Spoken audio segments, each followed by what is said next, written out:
Willard Wimple Joins the Orchestra by Nanny Linda.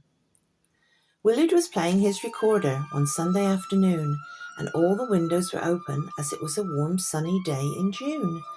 Willard's dad Orlando was in the garden soaking up the sun and said to his wife Rebecca, "Sounds like he is having fun." "He certainly is improving and he practices every day. It would be nice to treat him and surprise him in some way." Mr. Stevenson was passing by, walking his spaniel Rune, and shouted over to his neighbours, "He certainly plays a good tune." So one day, Willard's mum and dad gave him a gift of tickets for a musical show. A local orchestra was playing and Willard couldn't wait to go. So they all went to see the concert and had the very best of seats, and Willard was overjoyed with his very special treat. From that day forwards, Willard excitedly told everyone he met, he was so very cute, that his career was going to be in an orchestra and he wanted to play the flute. So his mum and dad worked extra hours for the fees and Willard put in the work, and he received many lessons on his new flute from the vicar Reverend Kirk. Willard soon became bored with the flute as it was just too much like the recorder. So Rebecca knew someone who played clarinet, her old school friend Joni Warder. Willard enjoyed his clarinet lessons and practiced long and hard, and then he took some music exams, which he passed and received an award.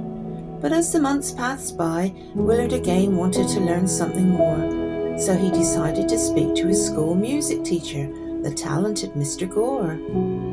"Well, I could teach you the saxophone, if that is of any interest to you. And I also like playing piano, the cornet and piccolo too." "Whoa," said Willard excitedly. "The saxophone will be a challenge for me." So he went home to check with his mum and his dad and hoped that they would agree. Willard had lessons with Mr. Gore every Monday after school, along with Alice Cunningham, who Willard thought was rather cool. Sometimes they played some strange notes, which made them both giggle and smirk, but Mr. Gore never got frustrated. He was such a lover of his work. They both played in the school orchestra and arranged some lovely duets, and Mr. Gore taught them a great jazz piece that he had written for his wife Juliet. So now Willard played the recorder, the flute, clarinet and sax. But still he wanted to learn more, so what could he learn to play next? Alice said, "My dad plays the trumpet, and he's a professor of music too. He would be happy to give you lessons. I'll get him to telephone you."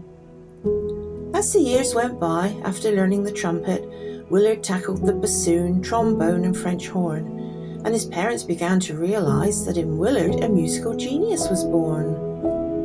One day Willard was home from university and decided to go for a walk to the park. But as he passed by Mr. Stevenson's house, his dog Rune started to bark. From the house, Willard heard music, the sound of an instrument so sharp and trill. Willard had goosebumps all over and felt an excited, delightful thrill. He walked up through the garden and listened at the front door at the captivating music that he had never heard before. Mr. Stevenson then noticed Willard peeping through the window pane. He shouted, "It's open! Come on in! How nice to see you again!" Mr. Stevenson saw Willard staring at the instrument he held by his side. "Like the sound of the bagpipes, do you, laddie? Do you want to have a try?" Willard stayed the rest of the day and into part of the night, with Mr. Stevenson giving him the basics on playing the Scottish bagpipes. Of all the instruments that Willard had learned and played with such a flair, none had given him this feeling. This definitely was very rare. After Willard had finished uni and obtained his music degree, he was offered a place in an orchestra whose conductor was George Connolly. So Willard achieved his ambition to be a musician in an orchestra after practicing long and hard. And although he could play 8 other instruments, his favourite was the bagpipes by far. He played at weddings and funerals, birthdays and other dues, and he became so very popular that he ended up in the news. So now Willard had achieved his ambition, but he still had itchy feet and wanted to learn more instruments, something with a loud beat. So before Willard started his new job, while still living at home with his mum and dad, he decided to learn to play the drums. Probably not the best idea he'd ever had. But Willard learned in no time at all, so then bought himself a guitar, and then started working in the orchestra, travelling near and far.